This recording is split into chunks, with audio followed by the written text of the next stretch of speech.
cybercrime has human rights violation and stolen identities. Cybercrime has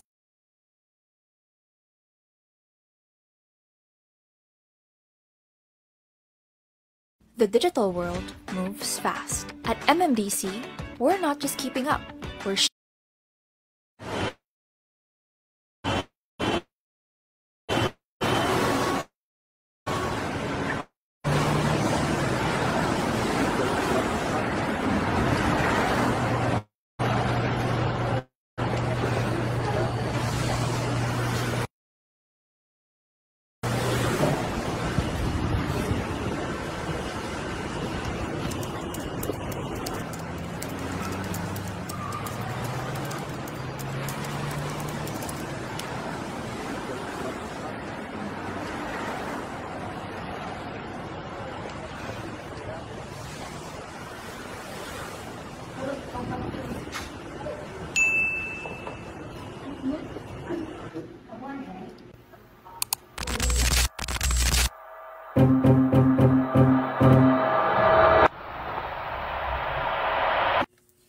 Every 11 seconds, a business falls victim to ransomware, costing billions each year.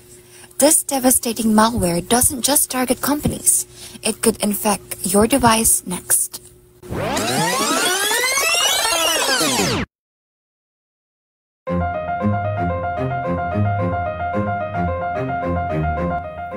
Malware, short for malicious software, is more than an annoyance. It's a tool used by cybercriminals to steal your data, hold your files hostage, or even spy on your every move.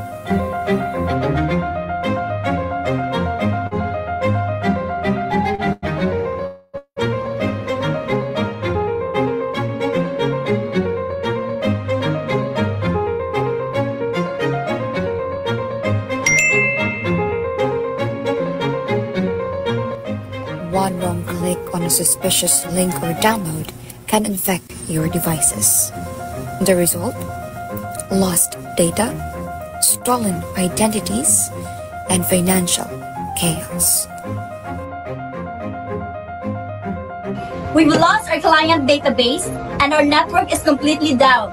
And the hackers need 50,000. How did this happen?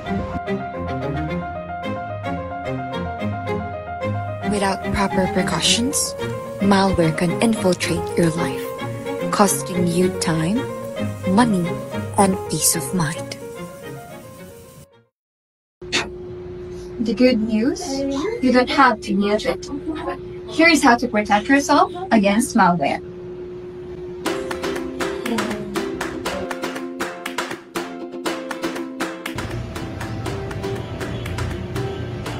Keep it updated to catch new trends.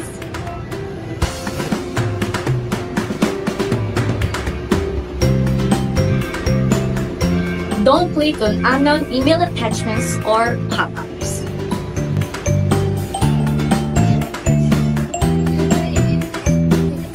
Add an extra protection to your network.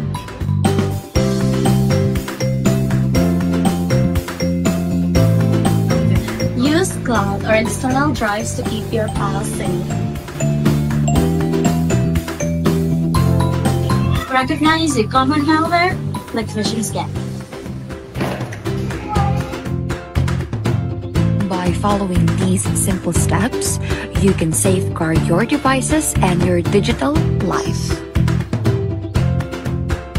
Don't wait for malware to strike. Protect yourself today. Download trusted antivirus software, back up your files, and educate your family about online safety.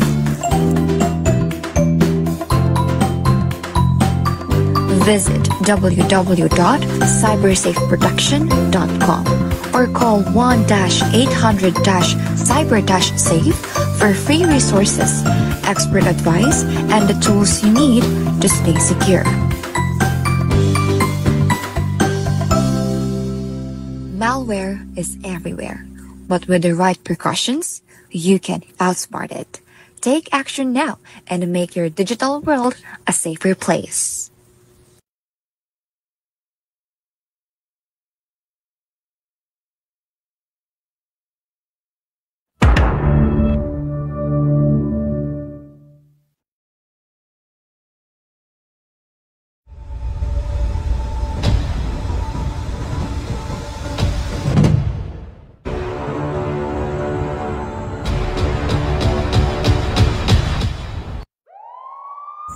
love you.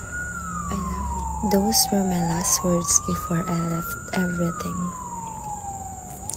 Hello, I'm Anna and this is my story. I was feeling lonely. I wanted to meet someone but I was finding it hard. Where do people meet this day anyway? I mean, everyone meets online, right? So I went on some dating apps, and that's when I received a message from a man called John. I didn't know him, but he looks kind, so I messaged him back. Once we started chatting, I remember thinking of finally found someone that could understand me. He was so nice and sweet. I always receive a good night before I sleep and good morning before I woke up from bed. He always cares for me. He makes sure that I eat on time. But after a bit more days, our conversation moved on to a different level. We both got sexual. I love him already even I only knew him a few minutes. I'm willing to give everything to him.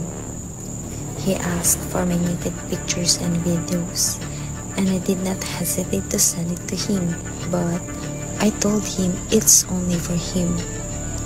He asked for more and more, but I refused.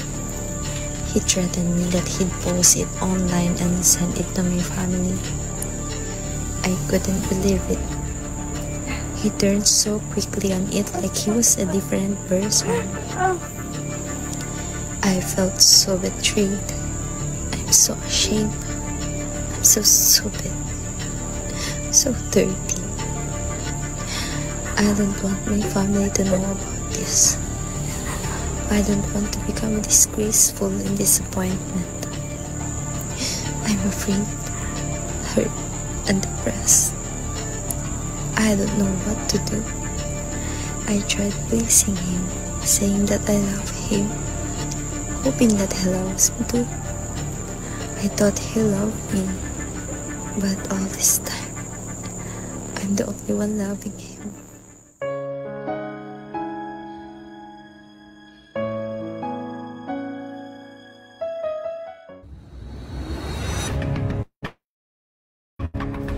Sextortion. It is increasingly common cybercrime. In the Philippines, laws and regulations have been enacted to criminalize such activities, chiefly among them being Republic Act No. 10175 or the Cybercrime Prevention Act of 2012 and Republic Act No. 9995 known as the Anti-Photo and Video Voyeurism Act of 2009. Victims of sextortion can file a criminal complaint under relevant Philippine laws. Evidence such as messages, screenshots, or video recordings can be crucial in building a case. Law enforcement agencies like the Philippines National Police Anti-Crime Group or the PNP-ACG are equipped to handle such complaints and conduct investigations. Prevention is an essential aspect of countering sextortion. People are advised to be cautious while interacting online, especially on social media and dating platforms where sextortion scams are relevant. Strong passwords, two-factor authentication, and keeping sensitive data secure are some of the ways to minimize risk.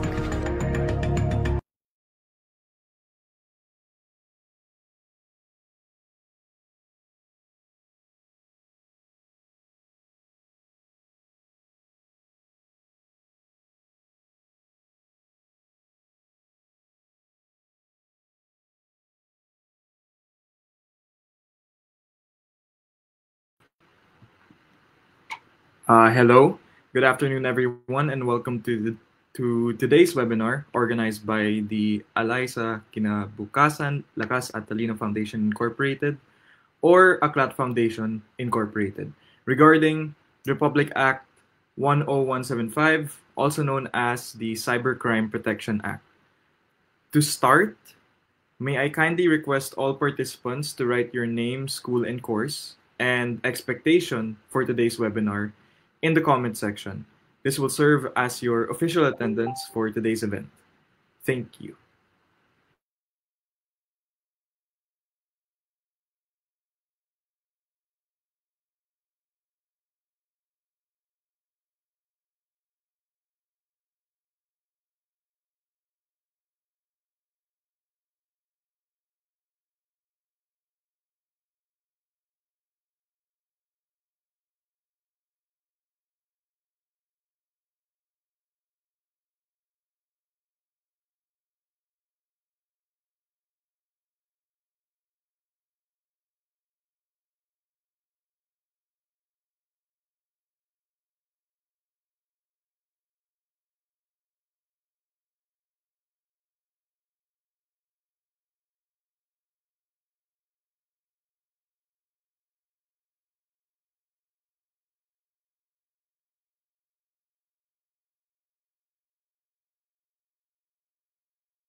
Okay, I hope that gave you ample time to comment your name, school, and other such information. So, once again, good afternoon. I am Arnold Dominic O. Vicencio, Program Director of the Aklat Foundation Incorporated, and I will be your host for today's program.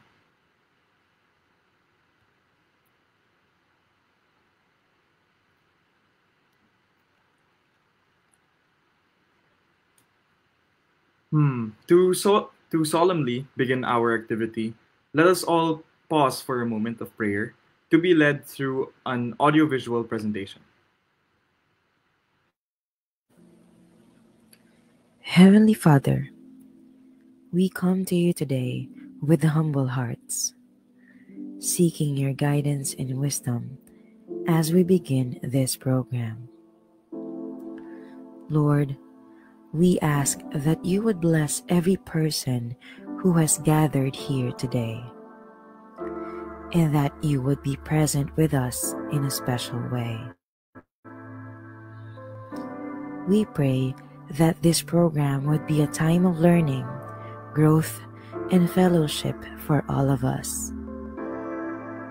Help us to listen to one another with open hearts and open minds, and to support one another as we strive to serve you in all that we do. Please give us the strength and the courage to follow your will, and to use the gifts and talents you have given us to make a positive difference in the world. We pray all of this in your holy name. Amen.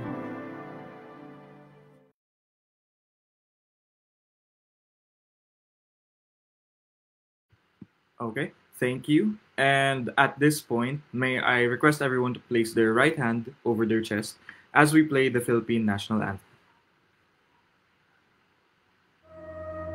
Mga kababayan, ang pambansang awit ng Pilipinas. Bayang magiliw, perlas ng silanganan, hanap ng puso, sa dibdib mo'y buhay. Lupang hinilang, duyan ka ng magiting, sa manlulupi, di ka ba sisil? Sa dagat ang tulog, sa simoy at sa langit mong lugaw, may dilag ang tula at awit sa paglayang minamahal. Ang islap ng watawat mo'y tagumpay na nagdidingding, ang bituin at araw na kailan pa may di magdidilim. Sumanang-manaw ng buwan, aking pagsimba, buhay ay langit sa Pilipo.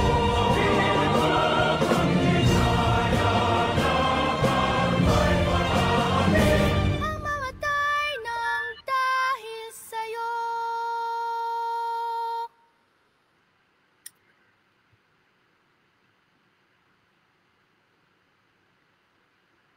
Okay, so now to officially welcome us all and open today's webinar, let us hear from one of the trustees of Aklat Foundation Incorporated.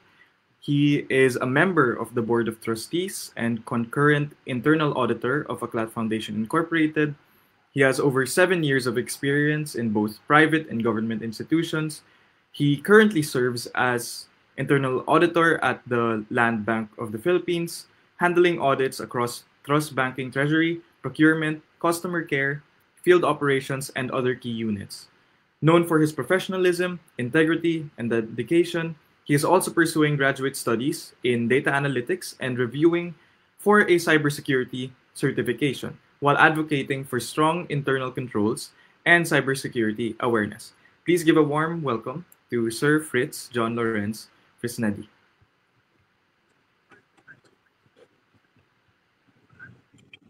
Good afternoon, everyone. On behalf of Aklat Foundation Incorporated, I warmly welcome you all for today's program on cybercrime prevention with the theme Cybercrime is Real, Don't Be the Next Victim. A special thanks to teachers, students, technical team, speaker, and all the visual participants. We are truly happy to have you here this afternoon. So, napapanahon ang programang ito dahil sa panahon ngayon, halos lahat ng ginagawa natin sa pag-aaral, communication, banking, shopping, kahit simpleng pag-browse online or yung ating mga social media accounts ay digital na. So, mas mabilis at convenient ito, pero dapat nating tandaan, kaakibat nito ang panganib tulad ng hacking, scams, identity theft, at other harmful online behaviors. So ang layunin ng programa ay mag-raise awareness tungkol sa cybercrime at matutunan natin kung paano mapoprotektahan ang ating sarili, pamilya, at mga mahal sa buhay. Kaya naman, hinihikayat ko po kayong lahat ng makinig ng mabuti, magtanong kung may gusto kayong linawin at i-apply ang mga tips at best practices na matututunan natin today. So muli, maraming salamat po sa inyo at sana maging informative, fun, and empowering ang session na ito. Tandaan po natin, cybercrime is real. So, let's make sure we are not the next victim.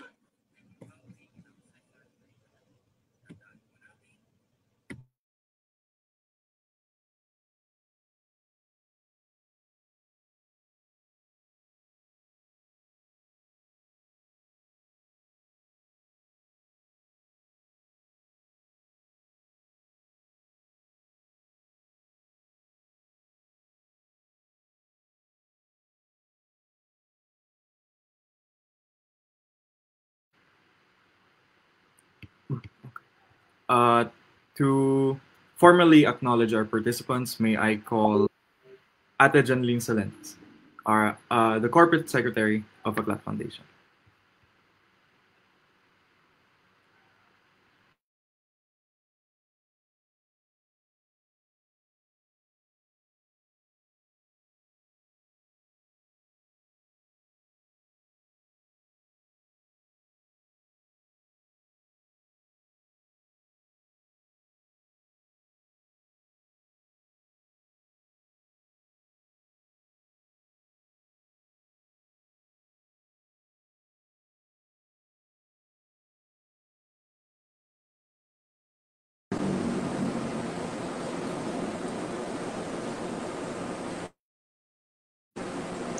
Hello po sa inyong lahat. Isang magandang tanghali po sa lahat ng ating viewers na nandito ngayong tanghali.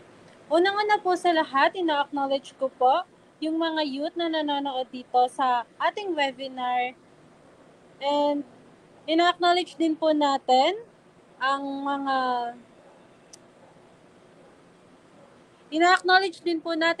student na nanonood from City of Malabon University, ang mga scholars from Aklat Foundation and also sa ating resource speakers for today's webinar. So, welcome po dito sa ating webinar and sana po ay mag-enjoy kayo, matuto at mas marami pa kayong kaalaman na pwedeng ibahagi sa iba. Maraming salamat po.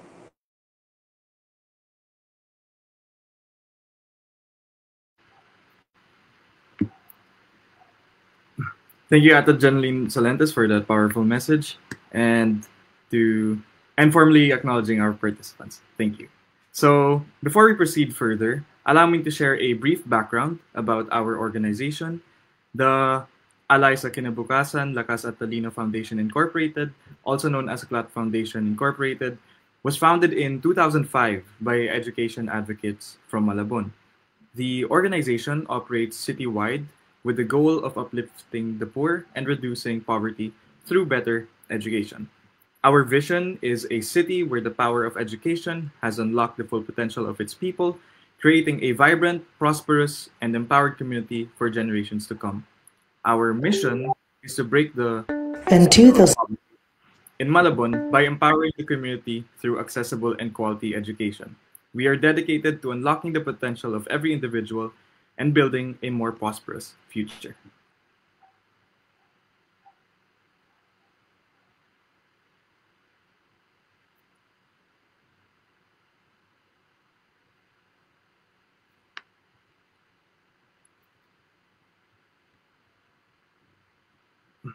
To carry out this mission, Aklat Foundation implements several core programs designed to support community development. These tackles different facets of the community. Firstly, education, youth, and sports development. We advocate for a future where quality, equitable, and inclusive learning is accessible to all youth, regardless of their circumstances. Secondly, environment and climate change adaptation. We work for environmental justice and climate action that creates a safe, healthy world for all. And thirdly, empowerment of community. Working alongside communities to develop sustainable solutions to their challenges, from economic development to social programs. And the next slide, here is a short AVP to introduce the Aklat and its ideals. Youth and sports development, environment and climate change adaptation, empowerment of the community. Because at Aklat, we believe that when knowledge and compassion came together, a brighter and more prosperous future is written for all. Aklat Foundation, building a city where education transforms lives, one learner at a time.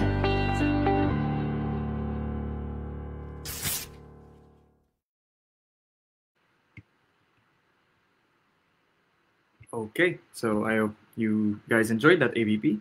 And as we celebrate our 20th anniversary, we are launching a special webinar series to reflect on our journey. This series is our way of sharing the knowledge, skills, and resources we've gained over the past 2 decades. Each session will focus on key features of a different national or local policy, empowering our community with legal information they can use to create positive change. If my memory serves correctly, this is our 3rd webinar. Before we continue, here are some simple webinar guidelines to follow. Please keep your microphones on mute unless you are called to speak. Use the chat box for questions or clarifications. Stay respectful and professional in your comments. Don't forget to participate in activities. Your inputs are valuable as this is a discussion. And thank you for your cooperation with all of these. And to lead the icebreaker, may I call at the forefront Ate Janeline Salentes.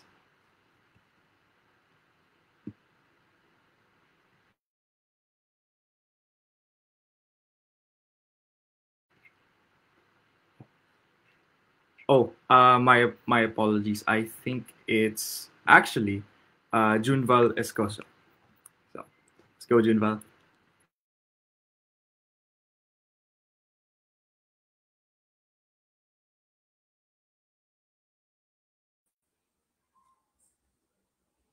Good day, everyone. Before we officially start our webinar on cybercrime awareness, syempre, let's warm up muna. Ready na ba kayo sa ating mga viewers on Facebook Live? So, yan.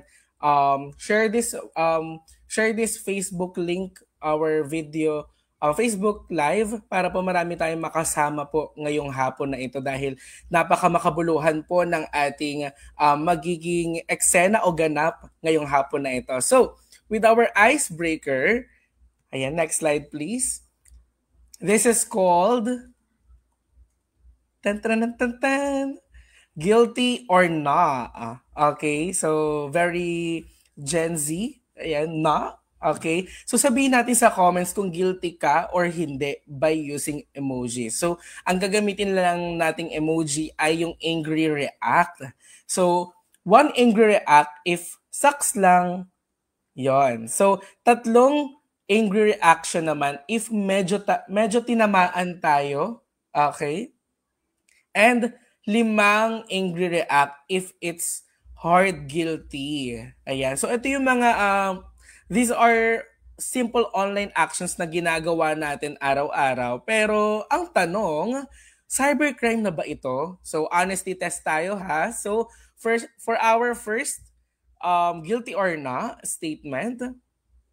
So I will read the statement, then you will type on the comment section on ilang angry react yung kailangan natin. So una, ginamit ang free wifi ng kapitbahay nang walang paalam.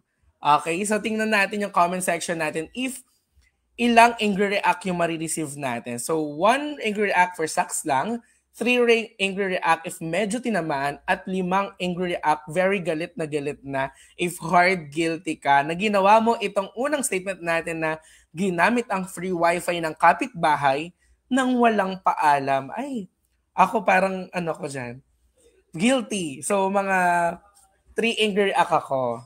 Ayan, 3 angry react. So, ayan, tingnan natin mamaya. So yan, nakikita na natin na may mga angry reacts na sa ating comment section. So for the next statement, nag-try mag-hack ng Wi-Fi password gamit ang apps. So typo lang yung end. Ang apps. So meron kasi mga mga illegal apps na ma-hack ng Wi-Fi. So isa ka ba doon? So comment on the comment section ng mga angry reactions or angry emojis. So yan, kitang-kita natin, no? Okay.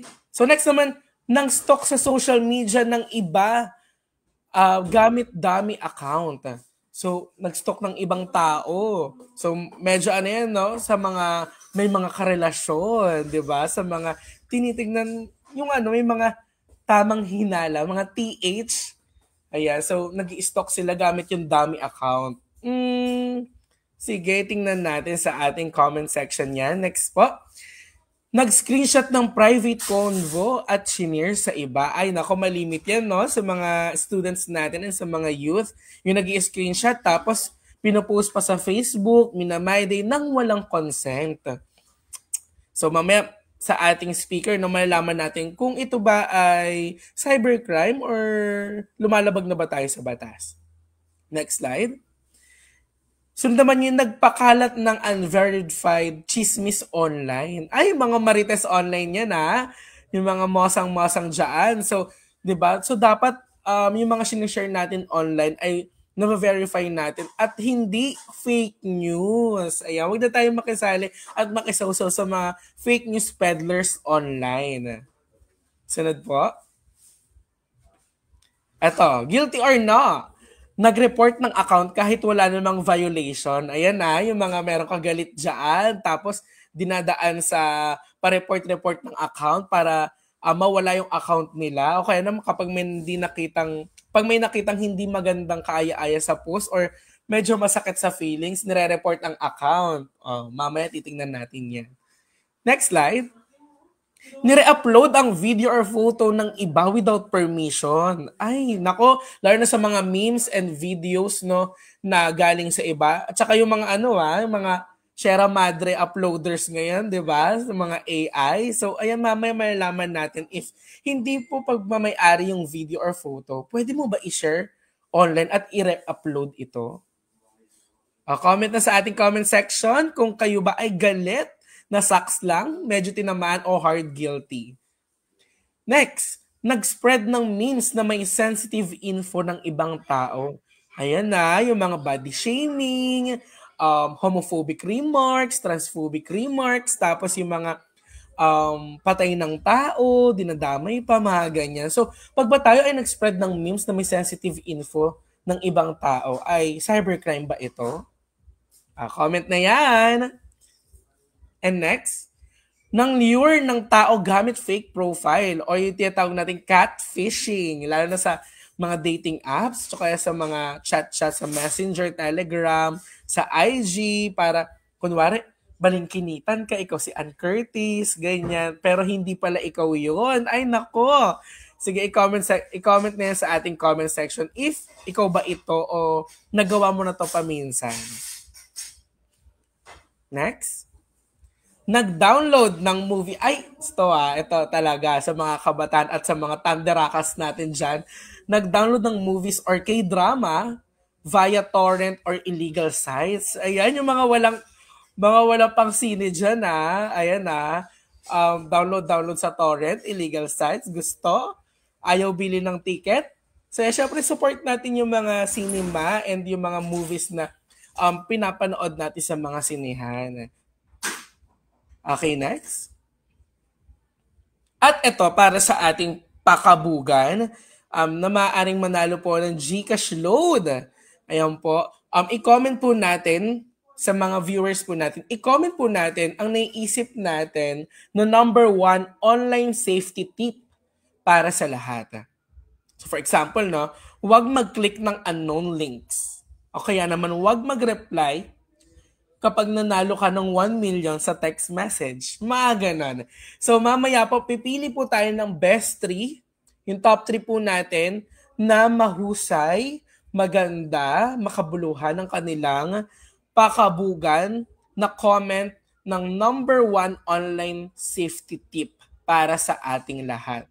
So, aabangan namin yan sa comment section na meron po kaming staff para tignan yan at i-screenshot. Then mamaya after our speaker ay i-announce po natin yan. So, i-screenshot po natin tapos ilalagay po natin sa slide para mabasa ng lahat at syempre maging aware po tayo. So, yan po ang ating icebreaker para po sa ating webinar ngayong araw. Maraming salamat at balik sa iyo, Doms.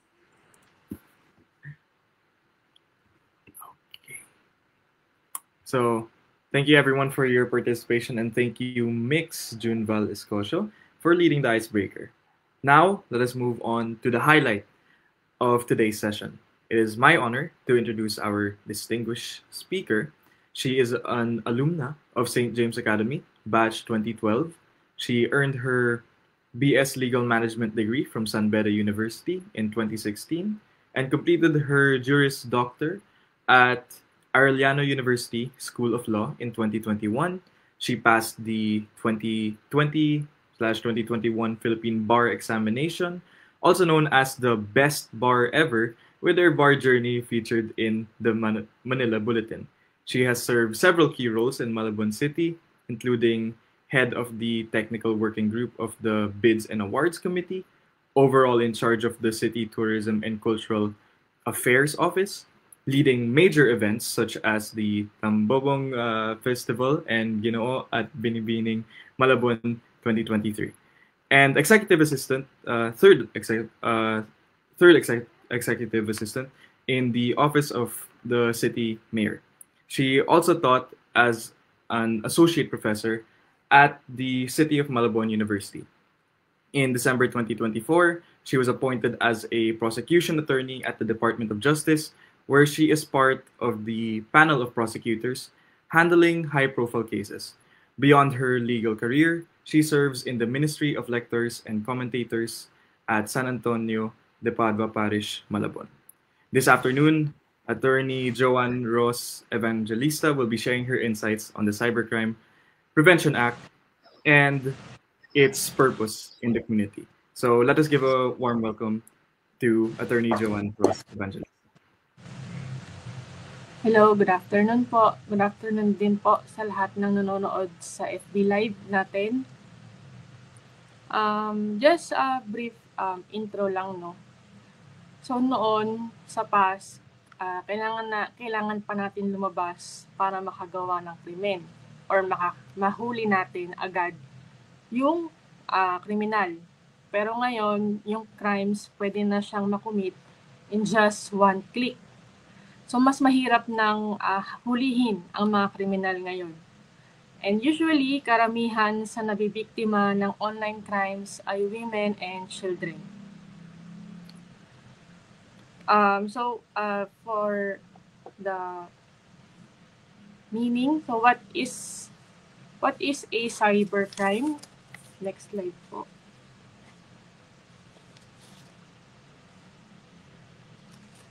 Cybercrime is an illegal activity that involves a computer network or digital device, either as the target of the crime or as a tool used to commit it.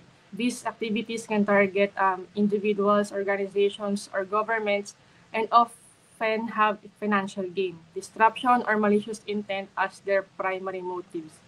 So cybercrimes can victimize both men and women. According to the ICT, there is a trend that women are being targeted by cybercriminals. They are considered the more vulnerable society natin.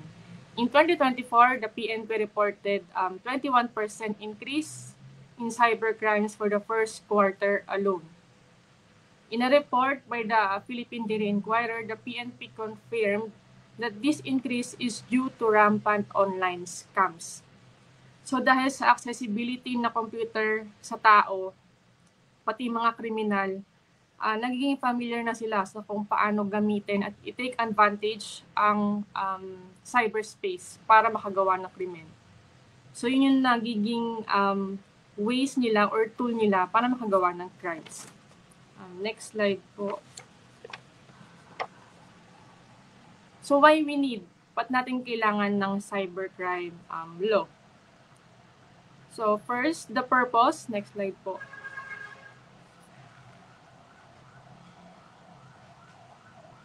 To define, prevent, investigate, suppress, and penalize cybercrimes in the Philippines. Kasi nung merong revised penal code, kailan siya tinatag years before pa, bago pa magkaroon ng technology, modern technology unlike today. So, hindi enough ng revised penal code ng Philippines para maparusahan yung mga gumagawa ng krimen through internet or through information and communications technology. So, yung core goal ng cybercrime law is to ensure the security and integrity of computer systems and data in the country. So, yung scope niya, yung main categories ng offenses sa cybercrime, offenses against confidentiality, integrity, and availability of systems. Computer-related offenses in fraud, forgery, and identity theft, and sa content-related offenses like cybersex and cyber libel. So ano yung nag-prompt? Bakit biglang nagpatupad or naggumawa ng cybercrime law? Next slide po. So ayan. So siya ang dahilan kung bakit nagkaroon ng cybercrime law. So ano nangyari sa I Love You virus or love bug? Nangyari siya noong May 2000, which was traced back to the Philippines, exposed a critical gap in the legal system. The inability to prosecute the perpetrators under existing laws served as the primary catalyst for the decade-long push to create the cybercrime law or the RA 10175. So ano nangyari? So yung virus, nanggaling siya sa email. Ang nakalagay dun sa subject, I love you, and may naka-attach na document na love letter for you. So natuwa, parang nagulat yung mga tao na curious ba? Ganun. So kinlik nila. So nung kinlik nila, nag-spread yung virus dun sa mas computer na mas malapit sa kanila. So kunyari, mayroon akong computer, tapos may katabi ako may computer din. kakalat yun dun. So yun yung nagpa-spread ng virus, umabot siya worldwide. So na-trace back dito sa Philippines, dito siya nanggaling. Next slide po. So sino ba siya? Siya si Onel de Guzman. Next slide po.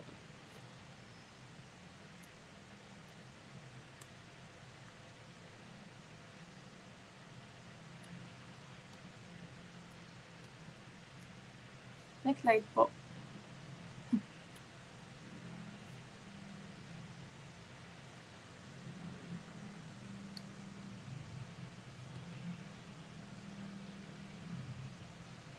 Yun. Siya si Onel de Guzman. So, yun nga, sabi natin, it infected tens of millions of computers causing billions of dollars in damage worldwide. So, anong sinabi niya? Hindi daw niya inintend, syempre, depensa niya, hindi niya inintend na mas-spread or kumalat yung virus worldwide or globally. Ano nangyari? Inaresto siya.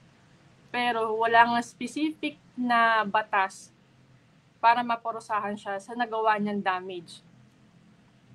The existing laws such as the Electronic Commerce Act of 2000 only regulate certain computer-related activities and did not provide a sufficient legal basis to prosecute him for the damages caused by the virus. So, ayun nga, wala nga kasing, hindi nakaspecify dun sa E-Commerce Act of 2000 yung crime na nagawa niya. So, anong nangyari? Na-dismiss. Due to lack of specific legal framework, the charges against Onel de Guzman were ultimately dismissed and escape prosecution. So, yun. So, what are the offenses against systems and data? So, kung napanood nyo yung video kanina, no? Isa sa mga videos, in-enumerate na yung mga offenses under 10175, yung mga illegal acts na pwedeng gawin at mapaparusahan under 10175. First, yung illegal access, and then illegal interception, data interference, system interference, cyber squatting, and the misuse of devices. So, sa illegal access, more on sa hacking, illegal interception, nakikichismis, nag-wiretap. So, yun yung example niya.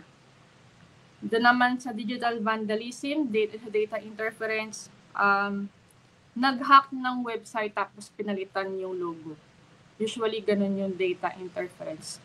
Sa system interference naman, disrupting the normal operation of the kunyari, itong ginagawa natin, may nag-i-interfere dun sa ginagawa natin ngayon. So, yun yung example ng system interference. Cyber squatting, madami yan. Usually, fake bank site, tas nasa-scam. Yung, kunyari, merong case na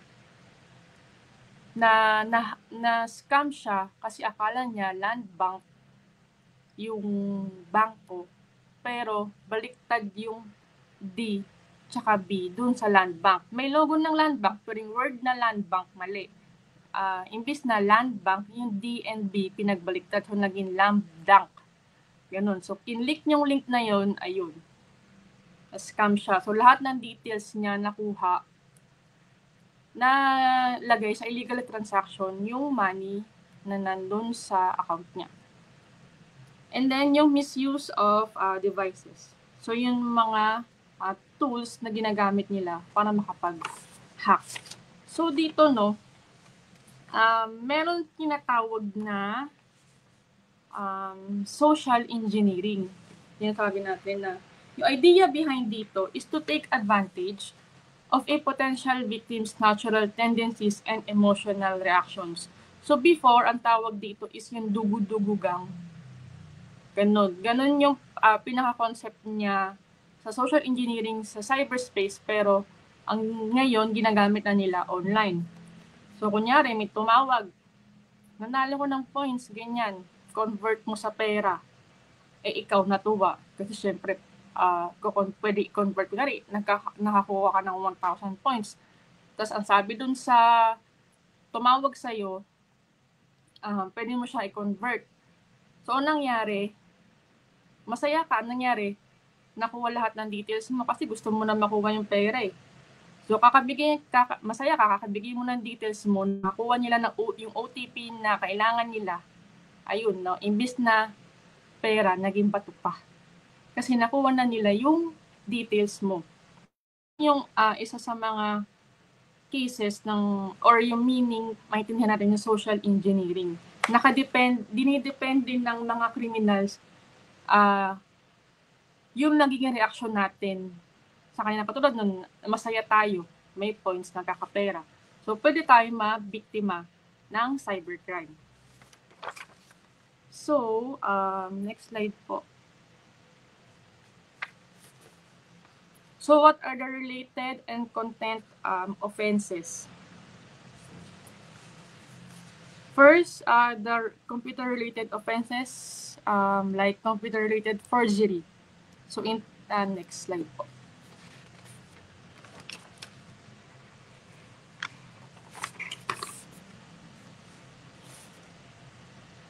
So, first, yung computer-related offenses, computer-related forgery. Inputting or altering data to make it seem authentic. So, for example, yan, fake digital documents. Second, computer-related fraud. Unauthorized alteration of data with fraudulent intent or causing damage. So, example nito, sa QR code, kunyari ngayon, di ba ang daming victims ng natural calamities natin, ganyan. So, yung ABS-CBN Foundation, nag-share ng QR code kung saan mo pwede isend yung donation mo or money donation mo para makatulong dun sa mga victims. Anong ginagawa ng mga kriminal or ng mga hackers? Si-share nila si-share nila sa Facebook page yung QR code, pero babaguhin nila mismo yung pinaka-QR code. Ang nakalagay sa caption para sa victims ng natural calamities, nakalagay sa ABS-CBN, pero binago nila yung QR code na directly mapupunta sa kanila. So, yun yung example ng computer-related fraud. Computer-related identity theft, ito mukhang marami, lalo sa social media. Facebook mo, kinuha yung picture at pangalan mo, tapos nag-upload ng scandalous materials. So, yun yung computer-related identity theft. Example yun. And then, sa content-related offenses, example, cybersex, child pornography, and cyber libel. So, yung sa cybersex, commercial engagement in a civic exhibition or activity via a computer system for favor or consideration. Sa child pornography, violation of anti-child pornography committed through a computer system. So, ang penalty is 1 degree higher. And then, cyber libel, yan, marami yan, for sure. Unlawful acts of libel. So, for example, si A, nag-share siya. Ang sabi niya lang, squammy ka. Si B, pumunta ng pulis, nagreklamo. Sabi ni A, squammy daw ako. Liable ba siya? First, liable ba si A ng cyber libel? No, kasi may mga elements na kailangan ma-prove at makita doon sa post para maging considered siya as cyber libel. For example, defamatory statement. Ano ba sabi niya? Squammy ka. Identifiability, second. Tinukoy ba niya kung sino yung squammy na sinasabi niya? Third, publicity. Yes, for public kasi nakita ng ibang tao, ng third person. May malis ba? And the act was committed by or through and with the use of ICT. Ibig sabihin ng ICT sa cybercrime, informations, communications, and technology. hindi ibig sabihin na through internet lang. Pwede sa tawag, pwede sa text, kasi informations and communications technology, hindi lang ibig sabihin na through internet para maging liable ka for cybercrime. Usually, ginagamit ang cybercrime as a tool. Ginagamit yung internet, yung cyberspace. Kaya merong cyber libel, cybersex, yon. So it uses the internet, the technology, the phone, the computer to commit the crime. So yun yung tool. Nagiging tool siya usually. And then for the penalties, medyo technical na to, no, sa primary punishment. Primary punishment doon sa core offenses, like yung illegal access lang, data interference, identity theft, or fraud, 6 years to 12 years siya. And then, yung aggravating factor, kapag kunyari, ginamit na yung cyber ICT para makagawa ng crime, like yung cyber libel. Ang crime talaga doon before, nung wala pang cybercrime, is libel lang. Yun yung nakalagay sa revised penal code natin. Pero kapag ginamit na ang ICT or Information Communication Technology, nagiging considered na siya as cyber libel. So, mas mataas na yung nagiging punishment sa kanya base dun sa batas. So, yung paggamit ng technology, yun yung nakakapag-increase ng penalty para maparusahan yung gumawa, yung kriminal. And then, next slide po.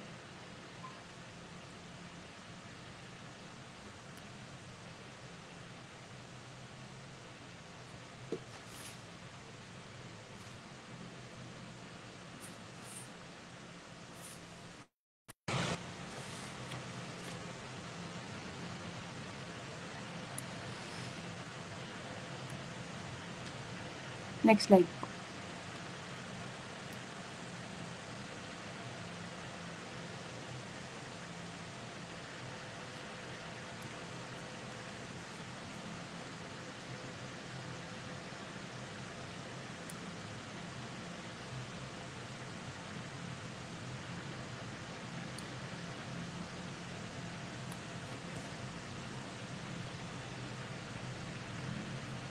Next slide, please.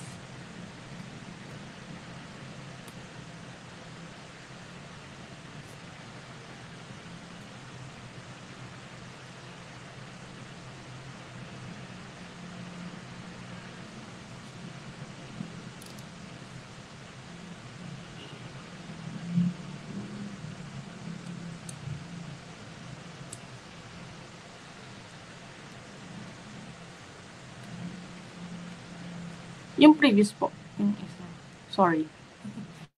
Naman yun eh. More on sa punishment na lang naman. Nabanggit na naman na natin and medyo technical na kasi siya.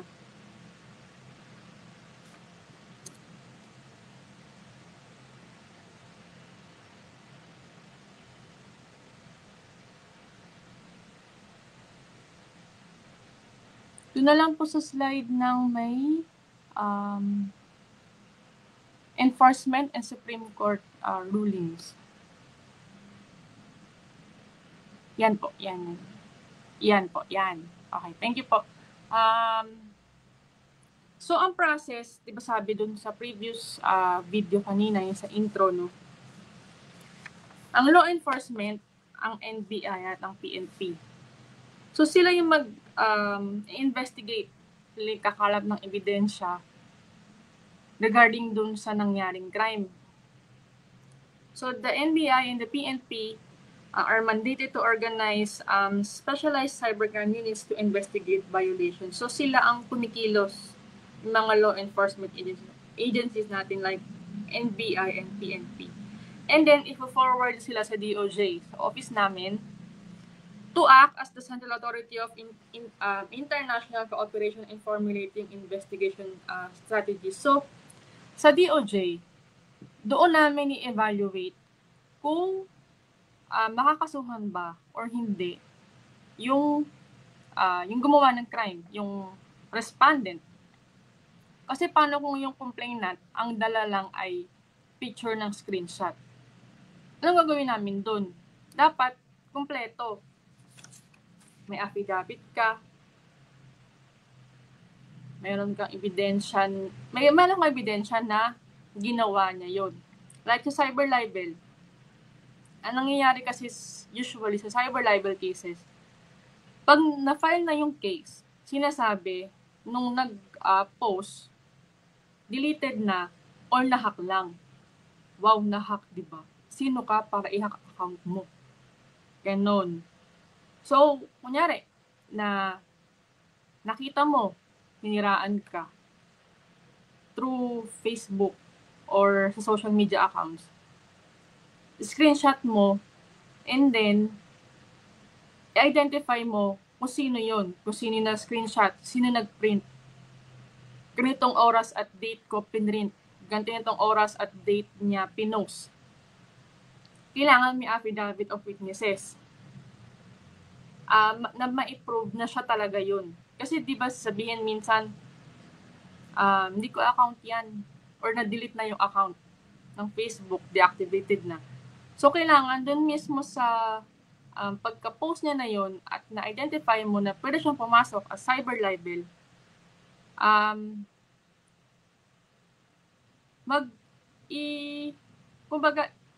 kailangan mag-gather ka ng ebidensya na laban dun sa nag-post para malakas ang kaso mo sa korte.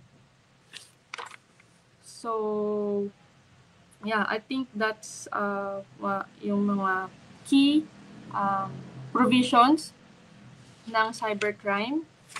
Habol ko lang yung phishing sa social engineering.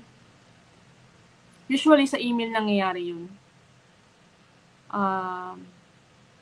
Yung i-send sa email or sa text, tapos merong link, and then pagka-click mo ng link na yun, doon na nahahack yung either sa yung mga accounts mo, like sa GCash or sa computer data mo, ganun. No, ingat lang sa pag-click na mga ganun, kasi kapag suspicious na sa tingin mo, parang hindi naman ganito nagsisend yung email. Hindi mo usual na natatanggap doon sa email mo na ganun. Suspicious, tapos merong threat, sinasabi na mawawala yan agad within 24 hours. Tapos hindi ka makapag-reply. Yun, maging mapagmatsyag, maging i-observe mo, isipin mo mabuti kung i-confirm mo din, pwede i-confirm mo din sa mismong kung merong agent or focal person doon sa nag-send sa'yo, like sa GCash or sa mga bangko, ganyan. I-confirm mo kung totoo ba yun, yung link na yun o hindi. Like sa akin, personally nangyari, may tumatawag sa akin. Hindi ko nasagot kasi nasa meeting ako. Then tinext ko siya. Sabi ko, sino to? Ganyan. Sabi niya, ano po ito, sa BPI. Ganyan po, ganyan yan. Sabi ko, tungkol saan? Tapos, ang sabi niya, regarding daw dun sa isang account ko na kailangan ko na ulit i-reactivate. Sabi ko, parang wala naman akong natatanggap na text or email, siya lang. So, ang ginawa ko, tinext ko yung kakilala ko mismo personally sa BPI, dun sa branch din na yun. And na-confirm niya na legit nga. So, yung mga ganong precautions ba, maging maingat sa kung pag-click lang ng kung ano at pagsagot-sagot ng details, kasi mabilis na lang talaga ang maging biktima through internet, lalo dyan sa cybercrime. Lalo na sa mga women and children natin na hindi aware sa kung ano yung magiging consequences ng mga actions nila sa internet. So, ayun lang. At least, I think that's it. Yung mga key provisions natin. Just Yun yung sinasabi natin palagi, don't be the next victim. Always think before you click. Yun lang po.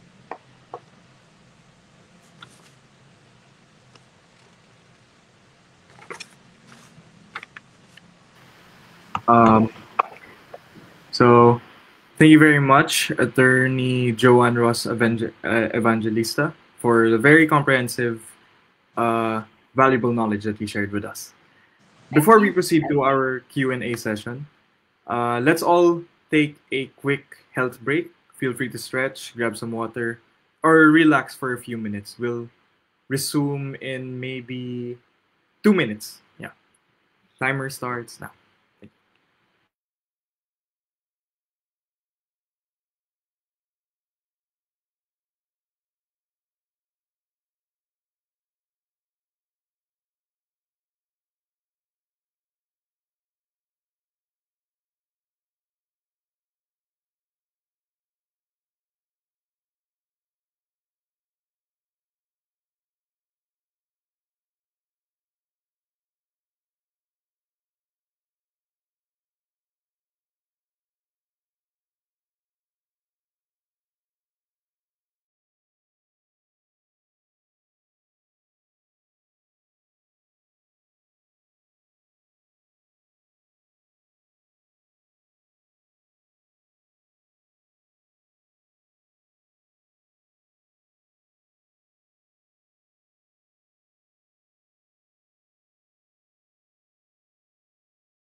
Hello, so welcome back.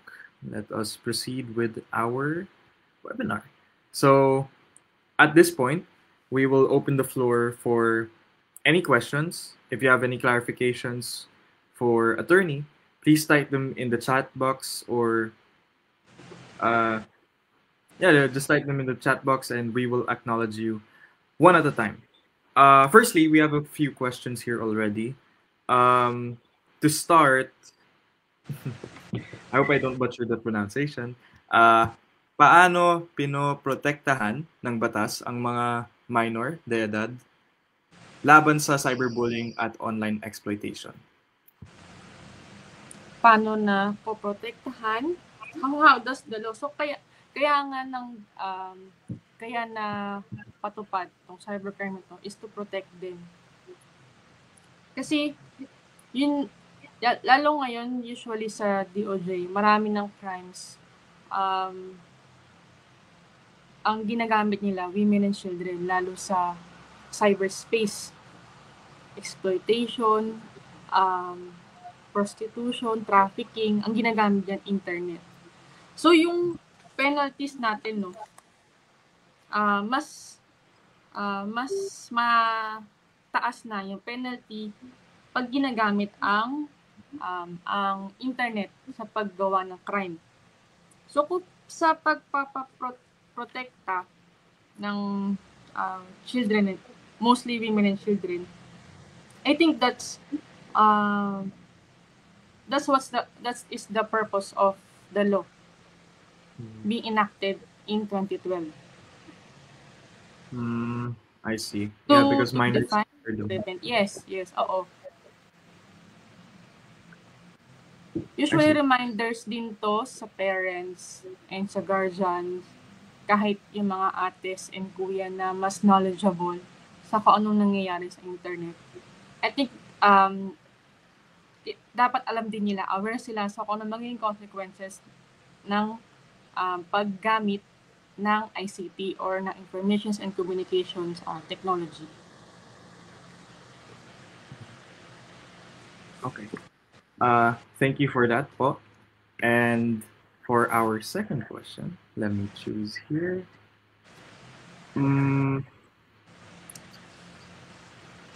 I'm curious po, how does the address crimes committed by foreign nationals or people from like other countries, because from from my understanding, this is a national act, right? So what if the person who is committing the crime, like the victim is in the Philippines, but the perpetrator of the crime is outside the country? What steps would the victim have to take then? Kapag ganyan kasi, pag may perpetrator outside the country, for sure, may perpetrator din within the country. Kasi hindi naman sila makaka-access hanggat wala silang access dito sa atin. Usually, may cases ganyan, marami like, ito kung may nakikinig na parents and children, usually, ang perpetrator ay parents. Sila ang nagbibenta sa sariling anak nila outside. So, yun. Kaya nagkakaroon ng foreign customers kasi meron nagbibenta dito mismo sa Philippines. Yun. So, syempre, ang paparusahan natin kung sino yung nandito. Kasi yun nga, globally, crime siya, kumbaga, nakocommit siya globally. Pero ang prime suspect is kung sino nandito. Diba? Hindi naman magkakaroon ng customers outside kung walang nagbibenta dito sa loob ng Philippines. So, sino dapat ang mag-limit or mag-take ng action?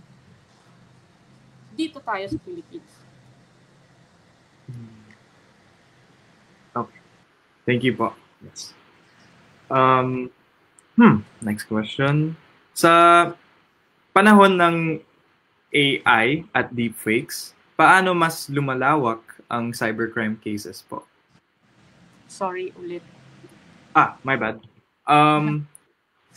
Sa panahon ng AI at deepfakes, paano mas lumalawak ang cybercrime cases? Regarding sa AI, sa ngayon kasi wala pa kaming natanggap na parang case or na-file na case sa amin gamit ang AI. Pero kung i-analyze natin yun, kasi identity theft yan for sure, kasi ginagamit yung mukha mo or yung identity mo through AI. So, pwede siya maging computer-related identity theft. So, pwede rin siya maparusahan sa cybercrime, under ng cybercrime.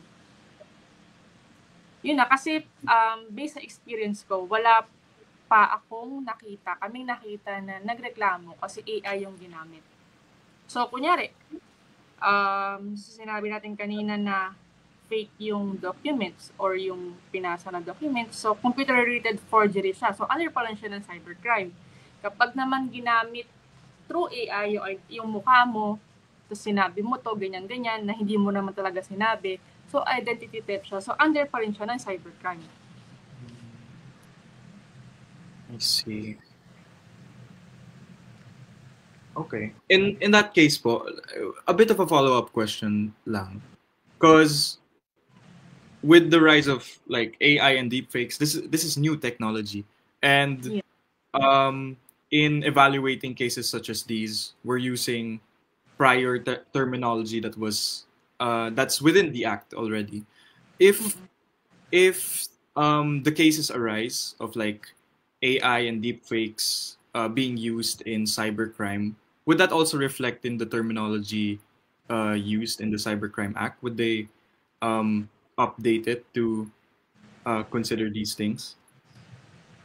Yes, they can. No? Pwede naman i-revise. The law can be revised para maangkop sa kung ano yung nangyayari ngayon. Kaya nga, di ba, doon sa kanina, yung sa e-commerce act na parang kinaso doon sa love bug virus, hindi siya enough. So, pwedeng hindi maging enough yung cybercrime law ngayon, pero magkakaroon ng way para maging angkop siya through revision. Oh, okay. Thank you po, Miss. I think we have a question here by Miss Janet Sandagan. Crime po ba na maituturing yung nag-repost ka ng false information na na-share lang sa iyo? Depende. Kunyari, tayong dalawa, nag-share ako sa'yo ng false information. Sa saan galing yung false information pala? Nag-repost ng false information. Ang sharer at ang liker, hindi sila magiging liable.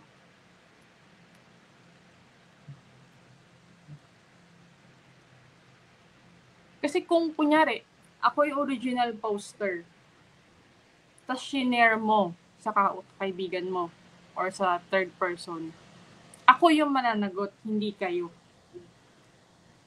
Kasi ako yung original poster. If flagrant yung pag-share mo ng fake news, pwede lalo siya mismo yung source. Yun nga, ako kasi yung source eh. So, kung ako yung source ng false information, ako yung nag-post, ako yung mananagot. Hindi yun kung sino yung nag-share. I see. What if, just a follow-up on this, what if it's the case na it's not so, like the resharer, the sharer of the post is not misinformed, but is, yung intent niya talaga po is to spread misinformation purposely, hindi siya manipulated.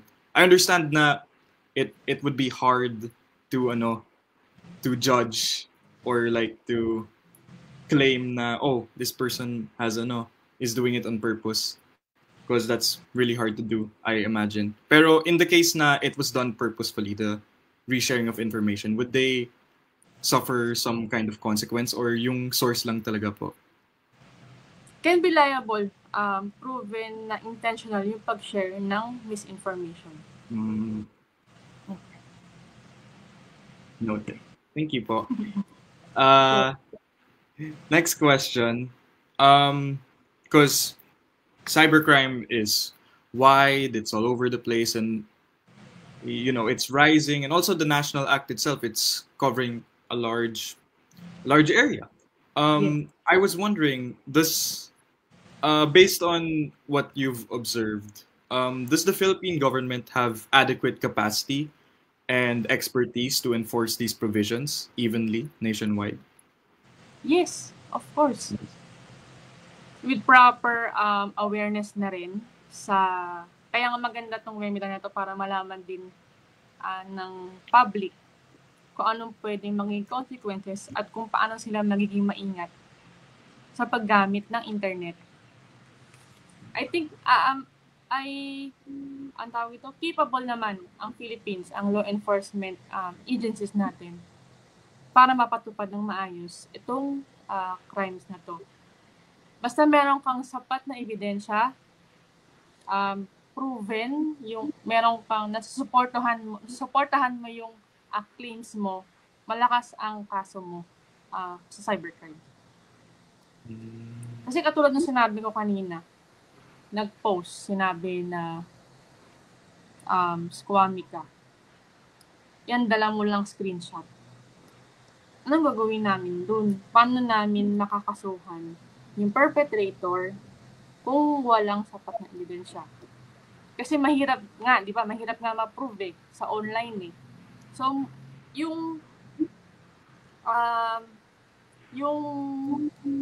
tutulungan ka naman usually ng cybercrime division ng PNP para makakuha ka ng sapat na ebidensya para makasuhan yung perpetrator.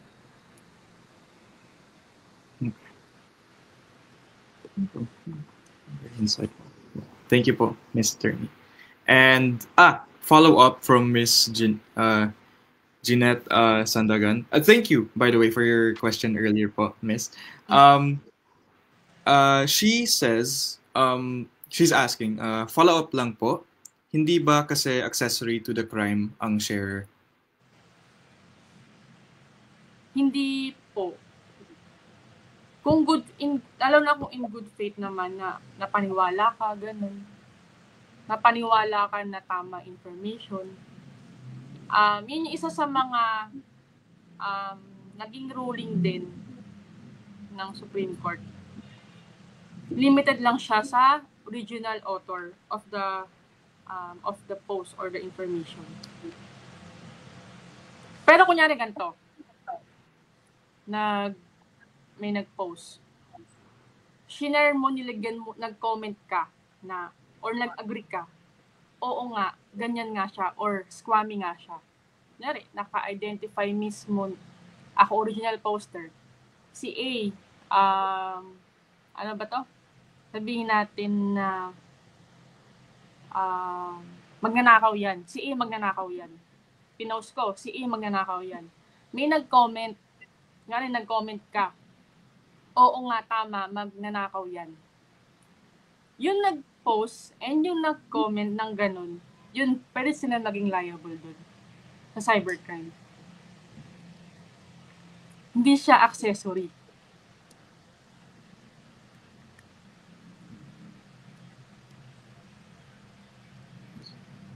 Okay.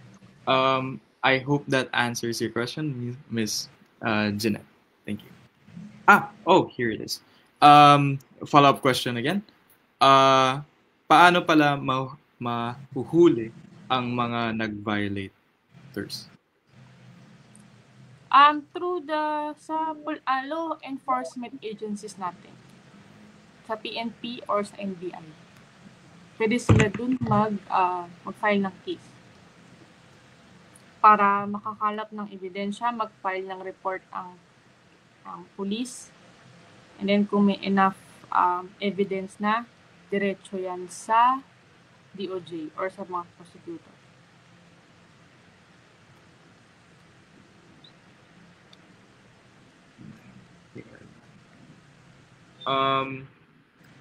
Okay, she also has another follow-up question.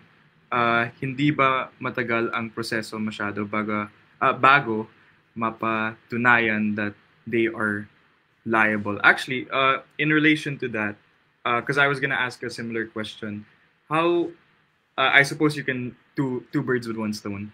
How long does the process take to address cyber crime, like gathering the evidence, making a claim, and court, I assume? How long does that entire process take po? It depends, no? Kasi, kunyari, ako yung magreklamo. Si ganyan, ICA, nag-post ng ganyan. Ano mo na yun? I-collate mo na yung mga ebidensya na pwede mo ma-provide. And then, pumunta ka na agad ng police. Kasi once kompleto yun, pwede na yun ma-file agad. Kasi yung, di ba, complainant, respondent, yung respondent, lahat ng respondent, ano tawag ito?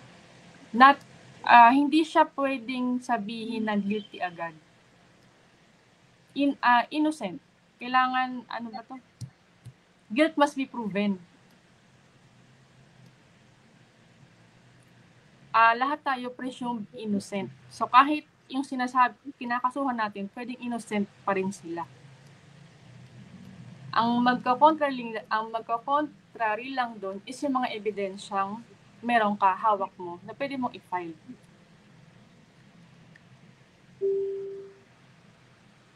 Innocent unless proven guilty.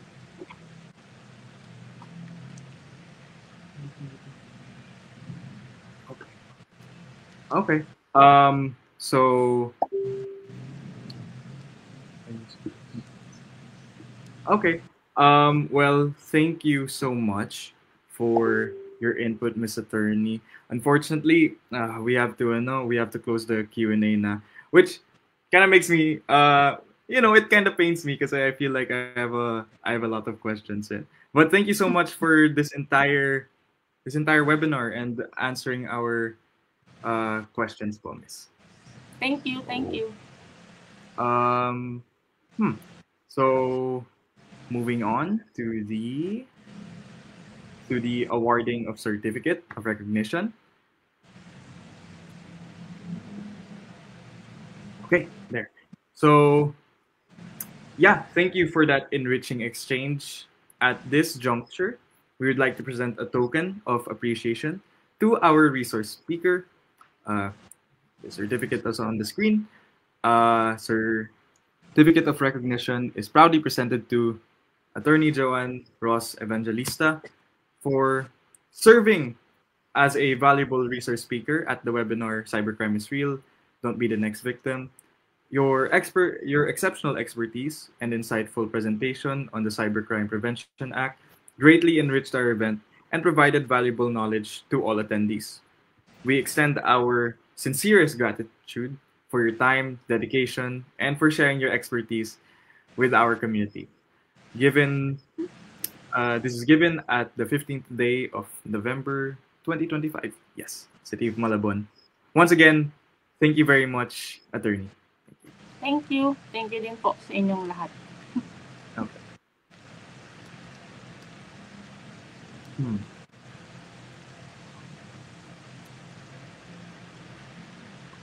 So, yes. And here's our post-webinar survey and learning assessment.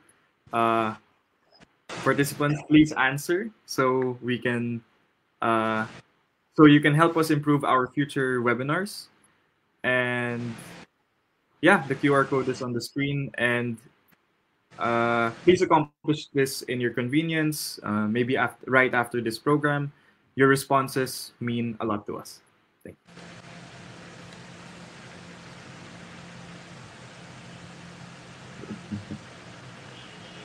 Okay.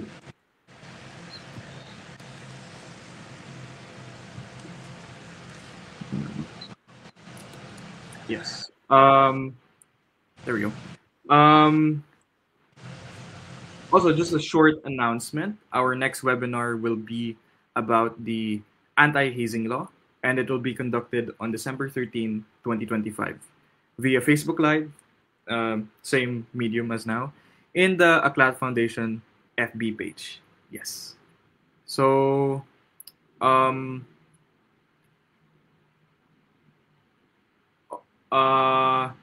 so just a short closing remark. Truth be told, medyo improv to.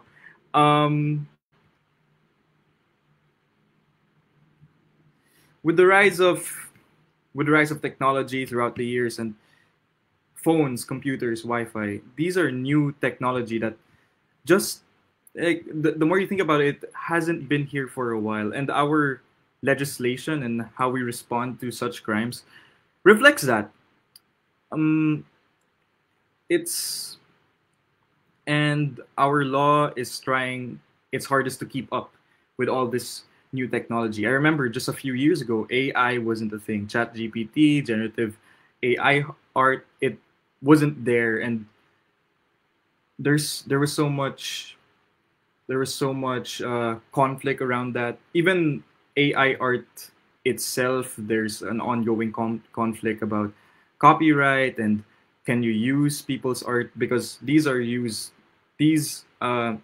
are trained on content made by humans, and like people can profit over those things without actually providing any labor. And all of these, all these things, all the things mentioned in the talk, and like everything around us just shows how new technology and the legislation responding to it is.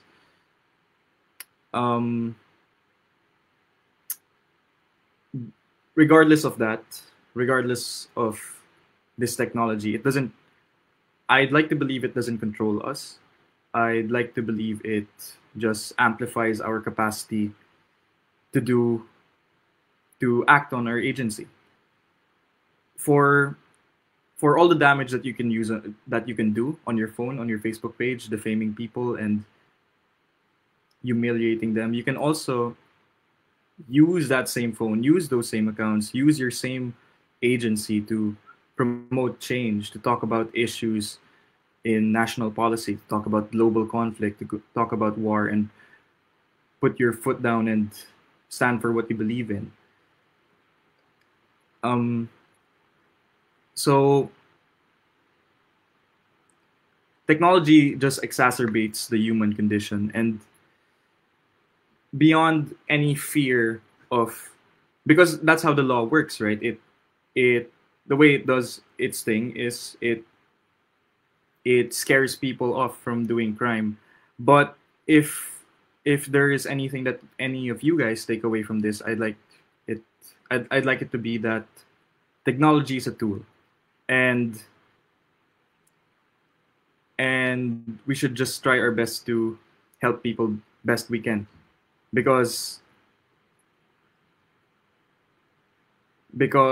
apart from legislation being the one that prevents crime, it's also us that causes it, and it's also us who can help heal people and make the world a better place. So as the legislation and as technology advances, let's try to maintain our integrity, because behind those screens, behind those names, and behind those data are actually real people who have lives that you can touch or you can destroy. But hopefully the former, because I believe that most people are good. So to close this entire webinar, on behalf of ACLAT Foundation Incorporated, we thank you all for joining today's webinar. We hope this session gives you valuable insights on the Cybercrime Prevention Act and inspired you to continue learning about our national and local policies. This has been Arnold Dominic Vicencio, your host for today's program. Thank you, keep safe, and see you again in our upcoming webinar next month. Good day, everyone. In 2005, a group of passionate education advocates from Malabon came together with one vision: to uplift lives and break the cycle of poverty through the power of learning. This is Alay sa Kinabukasan Lakas at Talino Foundation Incorporated, also known as ACLAT Foundation. For nearly 2 decades, we've stood for one mission: to empower the people of Malabon through accessible, quality education, unlocking the potential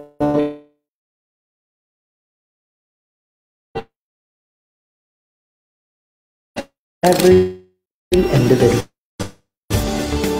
Our core program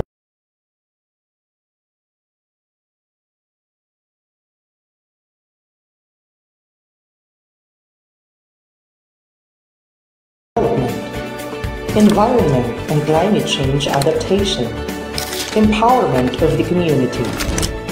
Because at ACLAT, we believe that when knowledge and compassion came together, a brighter and more prosperous future is written for all.